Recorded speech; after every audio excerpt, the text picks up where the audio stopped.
Hi everyone, it's Miss Patel. So today I'm going to go through McCarthyism, and this is for your GCSE USA unit. Okay, so um, firstly, let's look at what McCarthyism was. So McCarthyism is a name that is named after Senator Joseph McCarthy. Okay, and he basically encouraged this anti-communist atmosphere in America. Okay, he was very anti-communist, and this is a time.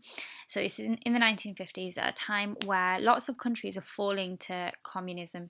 So we've got China in 1945, that fell to communism. We've got Russia, that's a communist country, and we've got parts of Eastern Europe that are falling. And so they're worried that this communist atmosphere or feeling is going to come into America, especially through immigration. Okay, so that's what they were fearful of.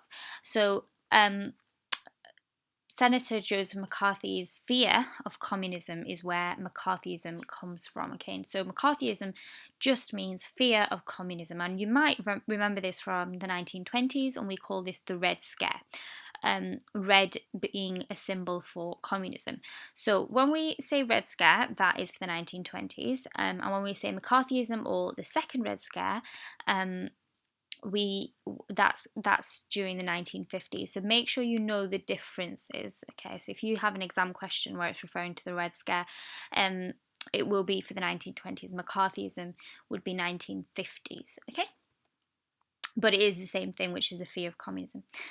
So, what did McCarthy actually do? So, what McCarthy basically did was accuse people of being communists or communist influencers or sympathizers. Okay, so he said that he had a list of communists that he suspected were communists, people that he suspected were communists that were either in government, in the army, or in the film industry, any post really. He thought anybody that was suspected, he had a list of them, and he was basically going to accuse them and prosecute them. But the problem was he didn't actually have much evidence for this, but because of the fear, hundreds of people were actually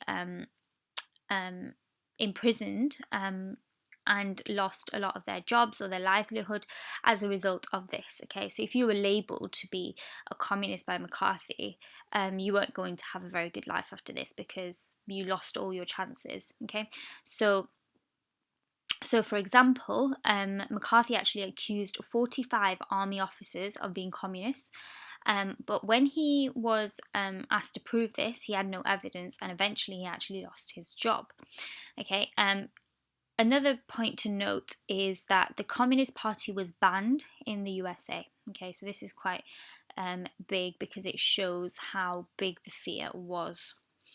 Okay, so we've got this organisation called HUAC, or the House of Un-American Activity.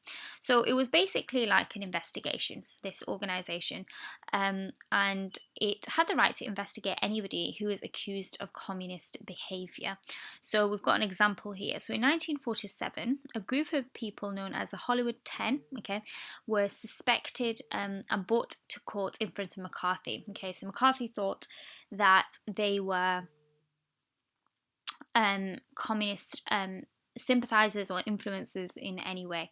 Okay, so they were asked several questions, like, have you been in contact with anybody from the Communist Party, etc. But they refused to answer. Okay, this question was not acceptable, and they did not have the right to ask. As a result to their refusal, they were sent to jail for a year and were blacklisted, as well as the Hollywood studio. So what that basically means is that they were no longer able to get jobs, okay, which obviously affected their livelihood and their lives. And this idea of being blacklisted was quite huge. So anybody who was considered to be a communist sympathizer or influencer would be on this list per se.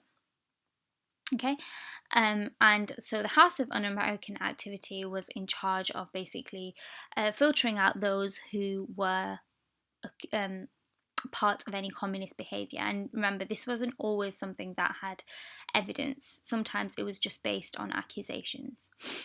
Okay, the last case I'm going to talk about is the Rosenbergs. Okay, this is quite a significant case because we've got two Americans, Ethel and Julius Rosenberg, and they were basically accused of spying for the Soviet Union in June 1953. Okay, now there was absolutely no evidence. They had a background. However, there was no evidence at the time, and what actually ended up happening was that they were executed, and this is why this case was a huge turning point, because it showed to the rest of America what could happen if they were involved with communism in any shape or form. Okay, now later there were lots of investigations around the Rosenbergs, and they were found that they were actually involved in spying culture.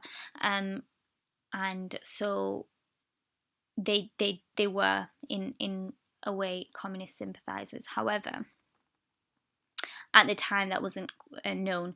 Okay, so we've got the Rosenbergs as another case. Okay, so these are just some examples of McCarthyism and how McCarthyism progressed really in the around the 1950s. Okay, right, thank you.